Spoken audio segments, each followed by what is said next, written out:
warahmatullahi wabarakatuh. Apa kabar sahabat-sahabat perubahan, gerakan perubahan dimanapun berada. Saat ini saya berada di kediaman Pak Anies Rashid Baswedan dan telah melakukan pertemuan dengan beliau pada tanggal 1 September 2024 jam 1-an kurang lebih sampai jam 3. Kami membahas banyak hal tentang gerakan perubahan dan apa yang sedang beliau ingin bangun terkait dengan ormas atau partai politik. Insya Allah beliau mengapresiasi apa yang telah kita jaga dalam rangka membangun stamina perjuangan perubahan. Namun tentu saja kita harus melihat hal yang jauh lebih besar, lebih efektif, lebih modern, yang mampu mengefektifkan aspirasi perubahan bisa terwujud di Indonesia. Oleh karena itu kita akan bersama-sama. Pak Anies akan mengajak kita semua untuk bersama-sama, ya, terutama gerakan perubahan kita ini, untuk bersama-sama membangun bahtera yang besar.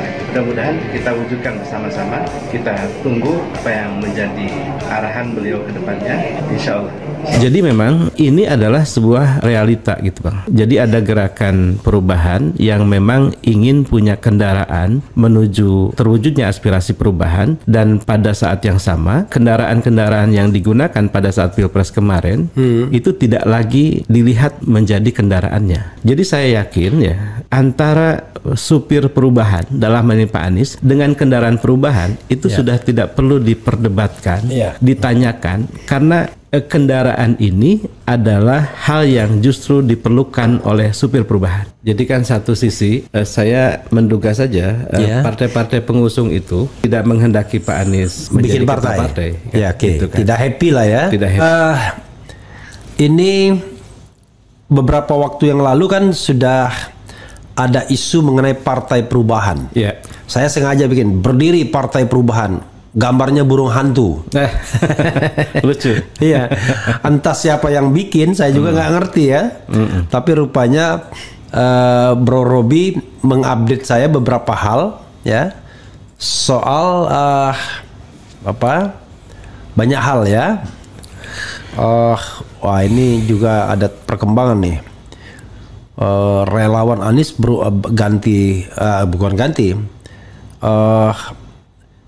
pindah rumah ya kan, karena rumah baru mau dipakai pesaingnya. Itu dinamika internal dari timnas ya. Jadi nanti ada selamatan rumah baru, jadi relawan pindah ya kan, gara-gara dinamika internal Sudirman Said versus Anies Baswedan.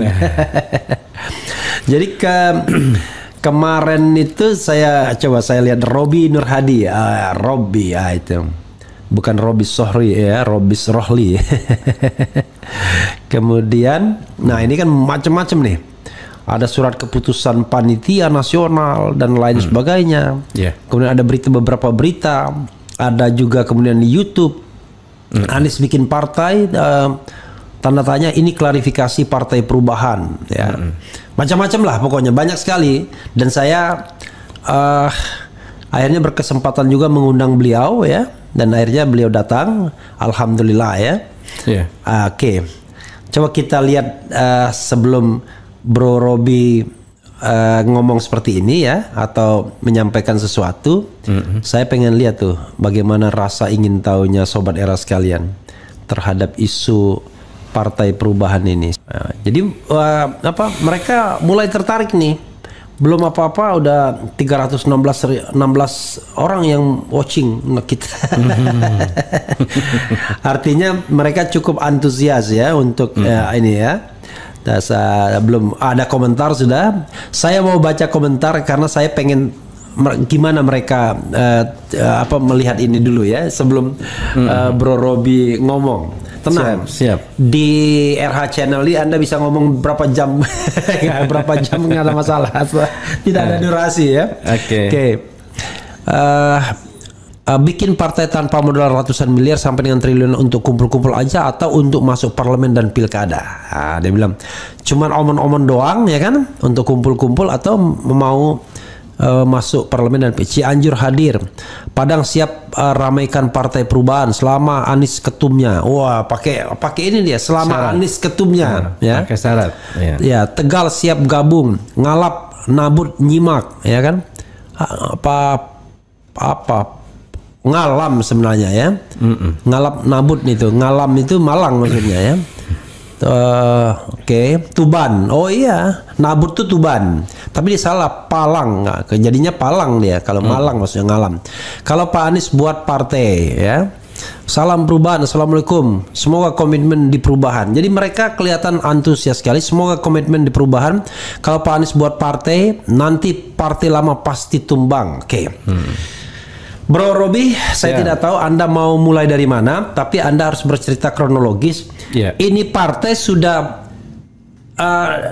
ada, akan ada, atau baru ormas, atau baru omon-omon, silakan. Oke. Baik, assalamualaikum warahmatullahi wabarakatuh. Waalaikumsalam warahmatullahi wabarakatuh. Bang Repli dan sahabat-sahabat perubahan, alhamdulillah ini ruang bagus untuk kita. Keren-keren sahabat-sahabat perubahan ya. Iya, sahabat-sahabat perubahan. Oke. Karena harus dekat dengan perubahan. Oke. Jadi Bang, kan kita sama-sama tahu bahwa tanggal 22 April itu MK kan menolak gugatan 01, dan itu artinya bahwa ada hal yang kita tertunda kemenangannya ya, tetapi itu tidak menunda aspirasi perubahannya. Iya. Aspirasi perubahan ini itu dimiliki oleh banyak orang, sehingga saya menyebutnya sebagai gerakan ya. Oke. Nah, gerakan ini lalu kemudian harus ketemu dalam tanda kutip lah ya, kendaraan yang mogok ya, atau bahkan kemudian dia beda arah gitu ya. Saya istilahkan partai-partai koalisi perubahan itu seperti sebuah mobil ya, yang kita menumpanginya ya, dengan supirnya Pak Anies ya. Ya. Lalu kemudian pada saat MK itu sudah memutuskan seperti itu, mobil yang kita tumpangi ini justru dilihat berbalik arah. Ya. Nah, yang terjadi kan kemudian adalah para penumpang dalam hal ini gerakan perubahan itu kan jadi kehilangan kendaraan. Ya.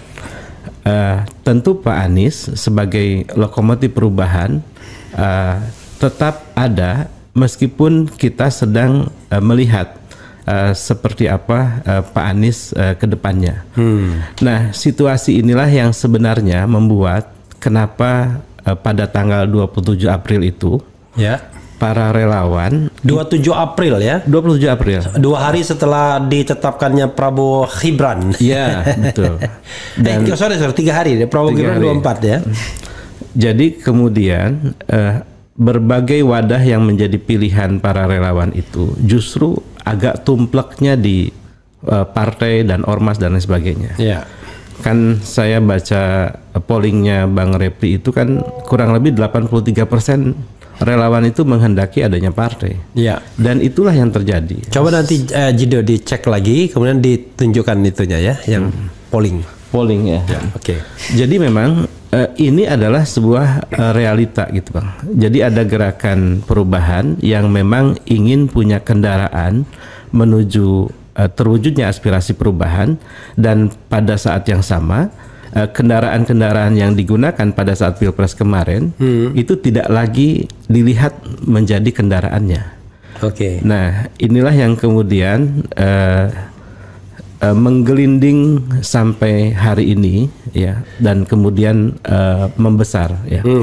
Dan tentu kita menghormati proses di mana Pak Anies sebagai lokomotif perubahan itu dalam posisi yang tentu wait and see, melihat situasinya, karena memang itu tadi faktanya ada gerakan perubahannya, ada pemimpin perubahannya. Oke. Dan tentu Pak Anies juga kita bisa pahami karena Pak Anies kan sebelumnya jadi supir perubahan dari kendaraan yang 3 itu. Oke.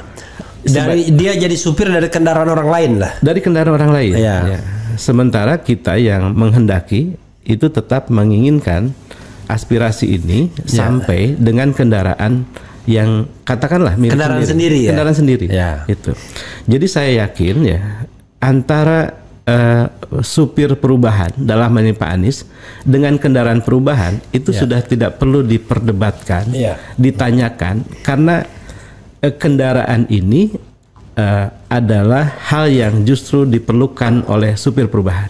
Oke. Nah sekarang bagaimana posisi status kendaraan ini?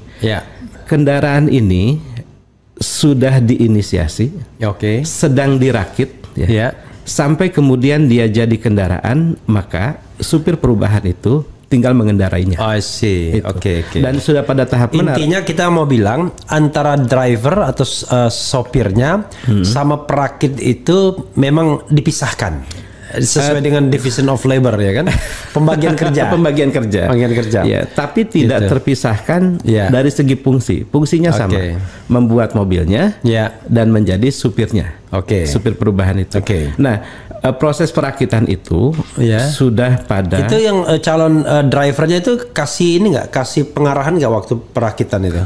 Sebenarnya sebelum itu dirakit pun sebenarnya sudah ada ya? Sudah ada. Ya kan? Walaupun tidak harus direct ya, tapi bisa melihat dari gesture, gerakan dan lain sebagainya. Dan lain sebagainya. Kan ada hal-hal yang kadang-kadang kita memahaminya dalam simbol, dalam hal-hal yang mungkin tidak perlu untuk dipublikasi dan lain sebagainya. Gitu Bang. Nah sekarang Panitia Nasional Persiapan Pendirian Partai Perubahan itu sudah ditetapkan tanggal 6 Mei 2024. 6 Mei 2024. Itu melalui sebuah rapat nasional yang terdiri dari orang-orang yang menginisiasi WhatsApp grup Partai Perubahan di provinsi-provinsi itu.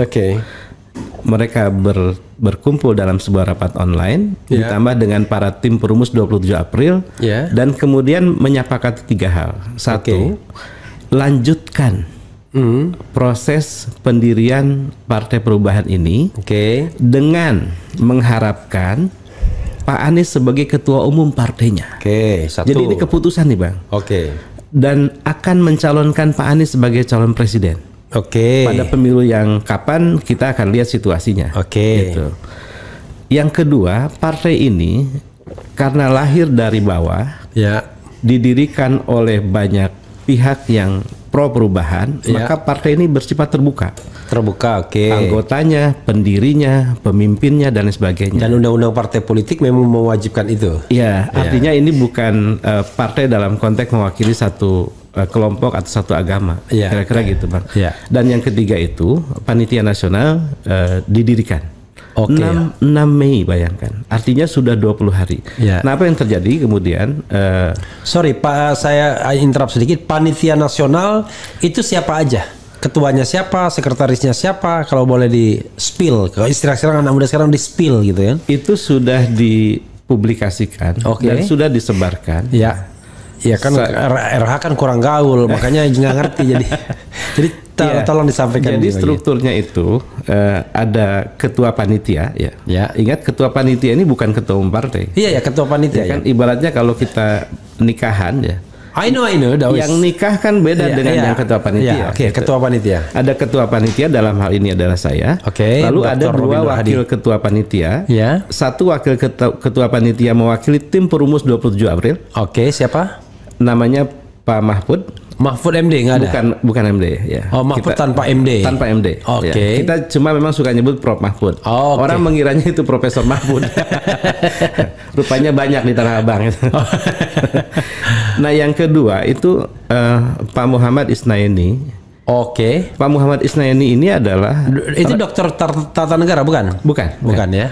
Beliau ini relawan yang tidak pernah absen dalam demo di DPR atau bahkan di Patung Kuda ya. Nah beliau ini menginisiasi di Jawa Tengah dan memang Jawa Tengah itu solid sekali. Saya sudah datang langsung. Sehingga karena keaktifannya itu beliau mewakili provinsi-provinsi untuk menjadi semacam orang yang akan mengkoordinir atau wakil ketua itu. Itu ada pembagian tugas antara ketua dan wakil ketua itu? Jadi wakil ketua yang pertama itu menguruskan hal-hal yang di level nasional, sementara wakil ketua 2 itu mengkoordinir para koordinator daerah. Dan ini juga itu ada Korwil luar negeri. Korwil luar negeri yang sudah terbentuk itu Australia, Amerika, Eropa, Timur Tengah, Asia Timur, Asia Tenggara. Oke. Kalau Timur Tengah di mana? Basisnya di Qatar. Di Qatar. Oke. Ya. Kalau Asia Tenggara ya di Malaysia karena kita banyak di sana. Oke. Kalau di Asia Timur itu di Korea Selatan. Kalau Eropa di Belanda. Oke. Kalau Amerika ya di banyak. Meksiko. Bukan. Ya. Lalu ya kalau Australia di Sydney. Dan mereka itu adalah orang-orang yang memang relawannya Pak Anies. Orang yang mengenal betul gitu, bukan orang lain. Nah, kalau di provinsi itu memang mereka adalah inisiator WhatsApp grup provinsi. Ya. Kalau toh misalnya dia adalah orang yang terlibat dalam proses itu. Ya. Sehingga panitia nasional ini merepresentasi relawan, merepresentasi orang-orang yang pada fakta sejarahnya dia menginisiasi awal. Itu. Sehingga dengan begitu tentu saya melihat ada representasi, ada legitimasi dan lain sebagainya. Bahwa ini kemudian sesuatu yang anggaplah menjadi sebagian dari relawan, kami tidak memungkiri itu. Tetapi kami juga harus melihat bahwa ini adalah kelompok yang memiliki aspirasi untuk Partai Perubahan ini dilakukan, diadakan dan diproses. Nah, saat ini proses pembentukan panitia provinsi. Jadi setelah panitia nasional, lalu ada panitia provinsi yang akan dibangun, termasuk panitia luar negeri, dan lain sebagainya. Nah, struktur panitia provinsi juga sama dengan panitia nasional. Jadi kalau panitia nasional itu ada representasi provinsi di 38 itu. Kalau panitia provinsi itu ada representasi kota dan kabupaten di provinsi itu. Terus turun ke bawah. Bayangkan representasi yang melegitimasi ini yang luar biasa menurut saya dan itu tidak mudah bagi pendirian sebuah partai baru yang katakanlah inisiatifnya itu dari elit misalnya. Ini karena dari bawah sehingga mudah saja kemudian mendapatkan hal itu. Dan tentu saya ingin katakan Bang bahwa orang yang ingin bergabung begitu luar biasa. Saya bisa katakan ini bukan hanya relawan, tapi juga orang-orang yang menginginkan perubahan. Dan itu bisa pengusaha, bisa lawyer, bisa purnawirawan. Jadi sekarang itu banyak pihak melihat situasi yang tidak baik-baik saja. Ya, kita semua paham lah, misalnya bagaimana konteks bernegara kita, lalu proses demokrasi kita dan situasi ekonomi kita. Dan yang paling sederhana kan sebenarnya masyarakat itu ingin berubah minimal yang bisa dipahami adalah sembako itu yang tadinya bisa terjangkau ingin kembali terjangkau. Banyak hal yang kemudian masyarakat yang sekarang itu tidak punya uang karena nganggur dia ingin berubah supaya mereka mudah mendapatkan pekerjaan. Dan hal-hal lain, pendidikan dan kesehatan. Jadi Bang Refli, faktanya adalah bahwa aspirasi perubahan ini sesuatu yang mereka anggap penting, bukan retorika pilpres, bukan sekedar komoditas politik, bukan barang dagangan yang kalau itu tidak laku untuk memenangkan proses pemilu, lalu kemudian dicampakkan begitu saja. Mereka menolak itu. Jadi sekarang ini kalau kita bicara satu-satu informasinya yang sudah terbentuk panitia nasional. Lalu panitia provinsi provinsi sedang berproses karena diberi waktu 7 hari dari tanggal 23 Mei. 23 Mei itu kita pleno pertama. Pleno pertama di antara 3 orang itu? Bukan. Pleno pertama itu artinya seluruh anggota panitia nasional yang terdiri dari sorry. Panitia nasional itu ketua, wakil ketua itu pimpinan doang. Tapi anggotanya berapa orang? Ketua, wakil ketua 2, wakil sekretaris itu ada sekitar 7, bendahara dan wakil bendahara 3, ditambah dengan korwil luar negeri ada 6, lalu 38 korda. Oke. Nah, mereka ini rapat kalau kumpul kita sebut dengan pleno itu. Pleno berapa orang kira-kira? Kalau semua kumpul berapa jumlahnya? Yang kemarin hadir itu sekitar 40-an orang. Kalau semuanya hadir? Kurang lebih sekitar 60-an. 60-an. Oke itu. Oke. Saya kan mewakili informasi awam. Jadi panitia nasionalnya yang 60 orang itu sudah terbentuk, dan kemudian memutuskan membentuk panitia provinsi. Panitia provinsi. Jadi tugas panitia nasional ini membentuk panitia provinsi. I see. Melakukan rekrutmen calon anggota yang sudah kita siapkan link Google Form-nya. Merekrut calon pendiri partai. Nah, ini yang berbeda nih. Oke. Partai itu umumnya didirikan oleh elit tokoh tertentu. Kita itu merekrut calon pendiri mulai dari tukang ojek petani, buruh, nelayan dan lain sebagainya. Siapapun yang ingin mendirikan, yang ingin jadi pendiri, yang ingin ikut mendirikan, itu dibuka kepada semua. Jadi kemungkinan partai ini pendirinya bisa ribuan. Oke. Gitu. Oke, sekarang pertanyaannya adalah kita sedang menunggu proses pembentukan panitia provinsi artinya dikasih waktu 7 hari sejak tanggal 23. Oke, 1. Kemudian jumlah anggota yang Google Form yang sudah mendaftar itu bisa di-spill. Calon anggota. Pastilah kan partainya belum dibentuk kan? Karena belum itu makanya kita sebut dengan calon anggota. Itu bisa di-spill. Udah banyak yang daftar. Kita kan baru rilis tanggal 23 setelah rapat pleno itu. Baru dirilis tanggal 23 ya. Google Form-nya nanti bisa disampaikan ke kita ya. Nanti sobat era sekalian, kalau mau mendaftar nanti lihat saja ini di deskripsi konten ini, video ini nanti ada Google Form yang bisa diklik ya langsung ya. Jadi untuk calon pendiri dia bisa masuk di situ. Dan calon anggota per provinsi. Jadi kita buat 38 provinsi plus luar negeri. Jadi 39. Oke. Jadi kalau calon anggota masuk sesuai dengan provinsi masing-masing ngekliknya. Meskipun memang kita tetap sediakan satu yang sifatnya umum untuk memudahkan. Jadi ini Bang, kita memang ingin melampaui apa yang menjadi syarat sederhana pendirian partai politik. Sebab kita bukan mentargetkan secari kertas dari Kumham atau notaris. Kita ingin memastikan bahwa partai ini tuh dikehendaki. Sehingga yang kita mau bangun adalah proses verifikasi faktual lolos. Kan kurang lebih antara 800 sampai 1000 per kota dan kabupaten. Ini juga sekaligus men-challenge kita. Benar nggak sih bahwa gerakan perubahan itu ada? Real atau enggak? Benarkah kita itu ingin berpartai? Maka kita mesti buktikan bahwa kita punya anggota yang kurang lebih jadinya itu sekitar 500.000 orang.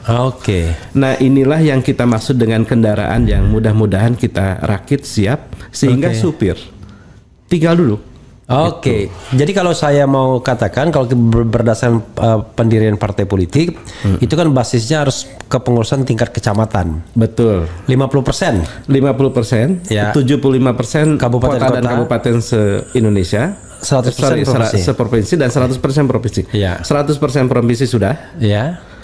Kita berproses, tapi kita memang lakukan targetnya tetap 100% di kota. Jadi kota-kota itu semua. Kota-kota semua. Kabupaten 75% memang 75 atau 50 gitu. Kecamatan 50%. Jadi ini proses yang sengaja kita buat untuk itu tadi menegaskan bahwa kita itu akan mengantarkan aspirasi perubahan. Bukan mau bikin partainya saja. Gitu. Karena ada orang yang melakukan itu cukup jual beli badan hukumnya ya. Itulah. Ada kan ya gitu. Kalau saya juga heran kok bisa partai politik dijual badan hukumnya. Itulah. Kalau itu dilakukan tidak perlu kita bikin partai. Iya. Karena untuk apa? Iya. Gitu. Jadi Bro Robi, kapan target pembentukan partai ini, ya kan? Lalu kapan target partai ini lolos Kumham? Itu yang paling penting soalnya. Karena begini, ada latar belakangnya pertanyaannya. Kalau Bro mau lolos Kumhamnya menjelang pemilu, yakin tuh bahkan dijegal. Tapi kalau jauh-jauh hari, paling tidak kurang syarat apa ya dilengkapi. Tapi kalau menjelang pemilu, wah itu silakan. Oke, 7 hari setelah pleno tanggal 23, ya, kita berharap provinsi selesai. 100%. 100%. Oke. Lalu kemudian 2 bulan setelah ini tertuang dalam hasil rapat pleno 1. Ya. Itu kota-kota terbentuk. Ya. Ya, 100%. Ya. Mudah-mudahan seperti itu. Ya. Ya. Nah, harapannya memang dalam 2 bulan ini kita sudah bisa bunyi ya untuk kemudian mendaftarkan ke Kumham, daftar ke silakan. ke Kemendagri dan lain sebagainya. Dan ini menjadi bagian dari yang disepakati dalam pleno yang pertama itu. Ya. Tetapi kan untuk sekedar syarat di Kumham itu kan tidak sebesar itu, tidak serumit itu. Apabila ada satu situasi yang katakanlah diperlukan untuk kemudian itu dideklarasikan, maka boleh jadi misalnya ya, ini misal saja Pak Anies sudah menegaskan aba-abanya. Lalu kemudian kata Pak Anies, ini saya bukan Pak Anies bicara, tetapi kita berharap. Kata Pak Anies, lusa atau besok kita deklarasikan, maka infrastruktur ini sudah siap. Oke. Tapi saya mau klarifikasi, untuk mendapatkan badan hukum di Kumham itu nggak gampang juga, karena kan harus 100% provinsi, 75% kabupaten kota, dan 50% kecamatan kan. Nah, syarat itu ya harus dipenuhi kalau kita ingin mendapatkan status badan hukum, baru badan hukum kan. Tapi kalau untuk deklarasi ya 10 orang pun bisa. Oke, silakan. Ya, bisa dalam konteks deklarasi dengan kan kalau cuma 50 orang itu sudah terlampaui di panitia. 50 orang deklarasi itu ya. 50 orang itu sudah ada di panitia nasional. Sekarang itu kan situasinya di mana orang yang mendirikan partai melalui WA Group itu sudah tidak terbendung, sudah sampai tingkat kecamatan. Dan bukan lagi di Jakarta, tapi misalnya di Riau.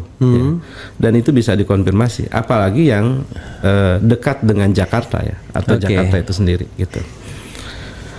Dan itu inisiatif Bang Repli, bukan kita perintahkan. Kalau perintah formalnya kan baru muncul di pleno 1 ini. Dan jadi perintah formalnya baru di 23 Mei kemarin ya. Kalau misalnya kita bicara tentang kapan berdirinya partai politik, tentu pada waktu deklarasi nanti ya. Iya, betul. Nggak mungkin yang hitung mundur kemarin ya. Iya, betul. Pertanyaan lainnya adalah ada seleksi nggak untuk ikut sebagai pendiri itu? Tidak. Siapapun mewakili kelompok manapun silakan mendaftar sebagai calon pendiri. Nanti kalau nggak ada screening tiba-tiba mantan koruptor kan calon di situ. Calon. Jadi calon kita buka kepada semua dan kita berharap inilah saatnya rakyat merdeka menjadi pendiri partai. Semakin banyak pendiri partai, maka insya Allah